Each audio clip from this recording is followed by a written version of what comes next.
লা তাসরিবা আলাইকুমুল ইয়াউম ইয়াগফিরুল্লাহু লাকুম, আমি তোমাদেরকে মাফ করে দিয়েছি।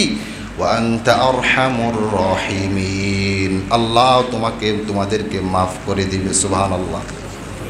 তাহলে আজিজে মিশর ইউসুফ আলাইহি ওয়াসাল্লাম এরকমভাবে কি পরিমাণ অত্যাচারের শিকার হয়েছিলেন, জুলুমের শিকার হয়েছিলেন। যখন বিজয় এসেছে তখন তার সামনে তার ভাইরা এসেছে, তখন তাদেরকে কি করে দিয়েছেন? মাফ করে দিয়েছেন। তাহলে মাফ করা এটা কার গুণ? নবীদের গুণ। রাসূলুল্লাহ সাল্লাল্লাহু আলাইহি ওয়াসাল্লাম ইতিহাসের কথা যদি আমি বলি, মক্কা যখন বিজয় হয় ওই কঠিন অবস্থা, রাসূলুল্লাহ সাল্লাল্লাহু আলাইহি ওয়াসাল্লামকে কুরাইশরা এরকমভাবে তাকে কুরাইশ থেকে এরকমভাবে তাকে বের করে দিয়েছিল, নির্মমভাবে তাকে অত্যাচার করা হয়েছিল, এরকমভাবে নির্মমভাবে তাকে বের করে দেওয়া হয়েছে। রাতের আধারে হযরত আবু বকর সিদ্দিক রাদিয়াল্লাহু তাআলা আনহুকে সাথে নিয়ে রাসূল সাল্লাল্লাহু আলাইহি ওয়াসাল্লাম যখন মদিনার দিকে রওনা করেছিলেন, তখন তিনি সামনে এক পা অগ্রসর হয় আর পিছনের দিকে তাকায়। আমার মাতৃভূমি ছেড়ে আমার যেতে মন চাচ্ছে না, আমার মাতৃভূমি ছেড়ে আমার যেতে মন চাচ্ছে না। কুরাইশরা রাসূলুল্লাহ সাল্লাল্লাহু আলাইহি ওয়াসাল্লামকে এত পরিমাণ নির্যাতন করেছেন। 10 বৎসর পরে যখন মক্কা বিজয় হয়, কয় বৎসর পরে? 10 বৎসর পরে তিনি মক্কায় আসেন। এর মধ্যে অনেক যুদ্ধ সংগঠিত হয়েছিল, বদরের যুদ্ধ, উহুদের যুদ্ধ, কাফেরদের সাথে অনেক যুদ্ধ সংগঠিত হয়েছিল। ওই অবস্থার মধ্যে রাসূলুল্লাহ সাল্লাল্লাহু আলাইহি ওয়াসাল্লাম যখন এরকমভাবে মক্কার মধ্যে আসেন, আয়াত নাজিল হয়ে গেছে, ইজা জাআ নাসরুল্লাহি ওয়াল ফাত, বিজয় এসে গিয়েছে। রাআইতান নাসা ইয়াদখুলুনা ফি দীনিল্লাহি আফওয়াজা ফাসাব্বিহ বিহামদি রাব্বিকা ওয়াস্তাগফির ইন্নাহু কানা তাওয়াবা। বিজয় অতি সন্নিকটে, বিজয় এসে গিয়েছে। এই অবস্থার মধ্যে রাসূল সাল্লাল্লাহু আলাইহি সাল্লামের কি করণীয়, এটা আমাদের জানা দরকার আছে না নাই? প্রত্যেকের জানা দরকার আছে। আবু জাহেলের পরে মক্কার তখন এরকমভাবে সেনাপ্রধান ছিল আবু সুফিয়ান। কি নাম? আবু সুফিয়ান যখন দেখলো মক্কা বিজয় হয়ে গেছে, কঠিন অবস্থা, আবু সুফিয়ান এরকমভাবে পালানোর চেষ্টা করতেছে এদিক সেদিক। তখন হযরত আব্বাস রাদিয়াল্লাহু তাআলা আনহু, রাসূল সাল্লাল্লাহু আলাইহি ওয়াসাল্লামের চাচা আব্বাস রাদিয়াল্লাহু তাআলা আনহু আবু সুফিয়ানকে এরকমভাবে ডাকলেন এবং সামনে বসাইলেন এবং খাবার দিলেন। খাবারও তো খাইতেছে না, এদিক সেদিক ঘোরাঘুরি করতেছে, পেরেশান হয়ে গেছে। একসময় তো নির্যাতন করেছিল, অত্যাচার করেছিল।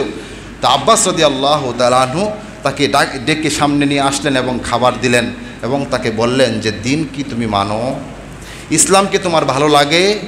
আবু সুফিয়ান বলতেছে যে, ইসলাম তো ভালো লাগে, মনে প্রাণে মানি, কিন্তু এখন যে অবস্থা, এখন আর তো আর কিছু হবে না, এখন তো আমার হত্যা অনিবার্য। আব্বাস রাদিয়াল্লাহু তাআলা আনহু বলতেছে, চলো আমার সাথে, উটনির পিছনে উঠো, চলো আমার সাথে। আবু সুফিয়ান রাদিয়াল্লাহু তাআলা আনহু যখন এরকমভাবে আব্বাস রাদিয়াল্লাহু তাআলা আনহু যখন আবু সুফিয়ানকে উটের পিঠে নিয়ে যাইতেছে, ওই অবস্থার মধ্যে ওমর রাদিয়াল্লাহু তাআলা আনহু আবু সুফিয়ানকে দেখে ফেলেছেন। এখন আবু সুফিয়ানের উপর খুব আসে না নাই?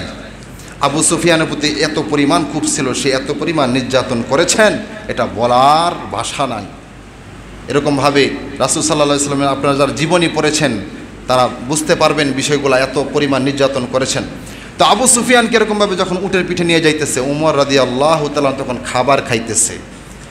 যখন তিনি দেখলেন আবু সুফিয়ানকে, তিনি খাবার ত্যাগ করে তরবারি নিয়ে বের হয়ে গেলেন যে আবু সুফিয়ানকে হত্যা করব। কি করব? আবু সুফিয়ানকে হত্যা করব। দৌড়াইতেছে। আর ওইদিকে আব্বাস রাদিয়াল্লাহু তাআলা আনহু উটনিকে বলতেছে, আরো জোরে দৌড়াও, উমরের হাতে যদি পড়ে আবু সুফিয়ান তাহলে হত্যা হয়ে যাবে, এটা আর কোনো আশঙ্কা নাই, হত্যা হয়ে যাবে। ওই অবস্থার মধ্যে আব্বাস রাদিয়াল্লাহু তাআলা আনহু এরকমভাবে আবু সুফিয়ানকে দ্রুতভাবে, হাদিসের মধ্যে এসেছে চলো এরকমভাবে তিনি উটকে বলতেছেন আরো দ্রুত চলো। ওই অবস্থার মধ্যে দ্রুত চলে রাসূলুল্লাহ সাল্লাল্লাহু আলাইহি ওয়াসাল্লামের দরবারে নিয়ে আসলেন। রাসূল সাল্লাল্লাহু আলাইহি ওয়াসাল্লাম আবু সুফিয়ানকে দেখে মুস্কি হাসি দিলেন। কি করলেন? মুস্কি হাসি দিয়েছেন। রাগ করছেন? রাগ করেছেন কি? রাগ করেন নাই, মুস্কি হাসি দিয়ে বলেছেন, আবু সুফিয়ান বসো। কেন এসেছো? আব্বাস রাদিয়াল্লাহু তাআলা আনহু বলতেছে তার দিলটা নরম হয়েছে, সে ইসলাম ধর্ম গ্রহণ করবে। তো আব্বাস রাদিয়াল্লাহু তাআলা আনহু তাড়াতাড়ি করে তাকে এরকমভাবে কালেমা শাহাদাত পড়ালেন। পিছনে তো ওমর রাদিয়াল্লাহু তাআলা আনহু আসতেছে, তাড়াতাড়ি করে বলছেন, বলো আশহাদু আল্লা ইলাহা ইল্লাল্লাহ ওয়া আন্না মুহাম্মাদুর রাসূলুল্লাহ, তাড়াতাড়ি কালিমা শাহাদাত পড়ো। এরকমভাবে আবু সুফিয়ান কালিমা শাহাদাত পড়ে মুসলমান হয়ে গেল। সুবহানাল্লাহ। মুসলমান হওয়ার সাথে সাথে উমর রাদিয়াল্লাহু তাআলা তরবারি নিয়ে ভিতরে ঢুকলেন, বলতেছে যে তাকে এখনই হত্যা করব, আমি কারো কথা মানব না, তাকে এখনই আমি হত্যা করব। রাসূল সাল্লাল্লাহু আলাইহি ওয়াসাল্লাম বললেন, হে ওমর, তুমি কাকে হত্যা করবে? সে তো মুসলমান। সুবহানাল্লাহ বলেন।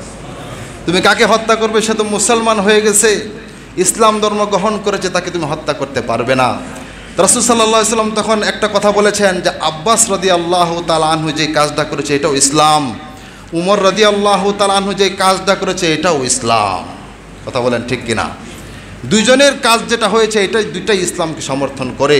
তুমি অত্যাচার করেছো, জুলুম করেছো, নির্যাতন করেছো, আজকে তোমাকে এরকমভাবে সাধারণ ক্ষমা ঘোষণা করে দেওয়া হলো। এরপর রাসূল সাল্লাল্লাহু আলাইহি ওয়াসাল্লাম আবু সুফিয়ানকে নিয়ে যখন বের হয়ে গেলেন তখন তিনি ঘোষণা করে দিলেন, ওমান কানা লাহু আমিনা, যারা এরকমভাবে মক্কা মুকাররমার মধ্যে প্রবেশ করবে, এরকম বাইতুল্লাহর মধ্যে স্পর্শ করবে, তাদেরকে হত্যা করা হবে না। যারা আবু সুফিয়ানের ঘরের মধ্যে বসবাস করবে তাদেরকে হত্যা করা হবে না। যারা ঘরের মধ্যে থাকবে কোনো আওয়াজ করবে না তাদেরকে হত্যা করা হবে না। যারা বিশৃঙ্খলা সৃষ্টি করবে তাদেরকে হত্যা করা হবে। সুবহানাল্লাহ বলেন। এরপরে এই উদারতা দেখে অনেক সাহাবী, অনেক কাফেররা এরকমভাবে ইসলাম ধর্ম গ্রহণ করেছেন। আজকে যদি হত্যার কাজ চলতো তাহলে আবু সুফিয়ানের মতো এত বড় বীর, এর পরবর্তী ইতিহাস আবু সুফিয়ানের কথা এসেছে। আবু সুফিয়ান এরপরে যে সমস্ত যুদ্ধ সংগঠিত হয়েছিল তিনি সামনে থেকে নেতৃত্ব দিয়েছিলেন। সুবহানাল্লাহ। আবু সুফিয়ান, আজকে তাকে যদি হত্যা করা হইতো তাহলে ইসলামের এত কি হইতো না, উপকার হইতো না। রাসূল সাল্লাল্লাহু আলাইহি ওয়াসাল্লাম সাধারণ ক্ষমা ঘোষণা করে দিয়েছেন, ইদা জাআ নাসরুল্লাহি ওয়াল ফাতহ ওয়া রাআইতান নাসা ইয়াদখুলুনা ফি দীনিল্লাহি আফওয়াজা ফাসাব্বিহ বিহামদি রাব্বিকা ওয়াস্তাগফির ইন্নাহু কানা তাওয়াবা। বিজয় এসেছে, এরকমভাবে কি করো? আল্লাহ রাব্বুল আলামিনের শুকরিয়া আদায় করো। এরকমভাবে ইদা জাআ নাসরুল্লাহি ওয়াল ফাতহ, সাহায্য আল্লাহ রাব্বুল আলামিনের পক্ষ থেকে এসেছে, বেশি বেশি শুকরিয়া আদায় করো, ইস্তিগফার পড়ো, ইন্নাহু কানা তাওয়াবা, তওবা করো, আল্লাহ তোমাদেরকে কি করে দিবে? মাফ করে দিবে। সুবহানাল্লাহ বলেন। তাহলে এত সহিংসতার কোনো প্রয়োজন আছে? আমরা রাসূল সাল্লাল্লাহু আলাইহি ওয়াসাল্লামের ঘটনা থেকে ইতিহাস থেকে আমরা শিক্ষা নিতে পারি না? আমরা প্রত্যেকেই শিক্ষা নিতে পারি। এক সময় আমি কি ছিলাম? মাজলুম ছিলাম, আমাকে এরকমভাবে জুলুম করা হয়েছে। এখন যদি আমি কাউকে মারি তাহলে সে কি হয়ে যাবে? মাজলুম হয়ে যাবে, আমি কি হয়ে যাব? জালেম হয়ে যাব। তাহলে তার আর আমার মধ্যে কি পার্থক্য রয়েছে? তার আর আমার মধ্যে কি পার্থক্য রয়েছে? ইসলাম এটাকে কখনো সমর্থন করে না। ইসলাম এটাকে কখনো কি করে না? সমর্থন করে না। ইসলাম হলো শান্তির ধর্ম। ইসলাম কিসের ধর্ম? ইসলাম শান্তির ধর্ম। ইসলাম বলে তুমি তওবা করো, অপরাধ করেছে তওবা করো, তুমি মানুষের কাছে ক্ষমা চাও, তোমাকে আল্লাহ রাব্বুল আলামিন মাফ করে দিবে। সাথে সাথে যারা রাসূল সাল্লাল্লাহু আলাইহি ওয়াসাল্লামের এরকমভাবে ইসলামকে, ধর্মকে, এরকমভাবে কোরআন হাদিসকে মানে, যাদের দিলের মধ্যে মনুষ্যত্ব বোধ রয়েছে, তারা তোমাকে কখনো আঘাত করবে না। তারা তোমাকে কখনো কি করবে না? আঘাত করবে না। কিন্তু তুমি এটা মনে রেখো, তুমি একসময় জুলুম করেছিলে, এর মানে এই না যে তুমি আবার জুলুম করতে পারবে। তুমি আবার জুলুম করতে পারবে। তোমার একেবারেই ভালো হয়ে যেতে হবে, ভালো মানুষ হয়ে যেতে হবে, এরকমভাবে সমাজের সাথে মিশে যেতে হবে। এরকমভাবে ইসলাম এটাকে কখনো কি করে না? সমর্থন করে না। তা আমরা এটা করবো তো ইনশাল্লাহ? পরস্পরের মধ্যে মিলেমিশে থাকবো তো ইনশাল্লাহ? আমাদের মধ্যে একটা অবস্থা ছিল, যে অবস্থা থাকুক না কেন, আল্লাহ রাব্বুল আলামিন আমাদেরকে একটা অবস্থা থেকে আরেকটা অবস্থার মধ্যে নিয়ে এসেছেন। এর মানে এই না যে এখন আমার হাতে ক্ষমতা রয়েছে, আমি যা মন চাই তাই করব। তাহলে আগেরটা এখনটার মধ্যে পার্থক্য কী? আগেরটার এখনটার মধ্যে পার্থক্য কী? এই জন্য আমরা এরকমভাবে সমাজের মধ্যে আমরা বসবাস করতেছি। সমাজের মধ্যে অনেক শ্রেণীর ব্যক্তি থাকবে, সবার মন মানসিকতা এক থাকবে না, কারো ভালো লাগা এক থাকবে না। এরকমভাবে প্রত্যেকের মধ্যে এরকমভাবে একটা অবস্থা থাকবে, দিলের মধ্যে পরিবর্তন থাকবে। এর মানে এই না যে আমি এখন যেটাকে পছন্দ করি সেটাই উত্তম, আমি এখন যেটাকে পছন্দ করি সেটাই উত্তম, আর উনি যেটাকে পছন্দ করে সেটা উত্তম না, এবং তাকে আমি এখন কি করব? গায়েল করব। বিষয়টা এরকম না। ইসলাম এটাকে সমর্থন করে না।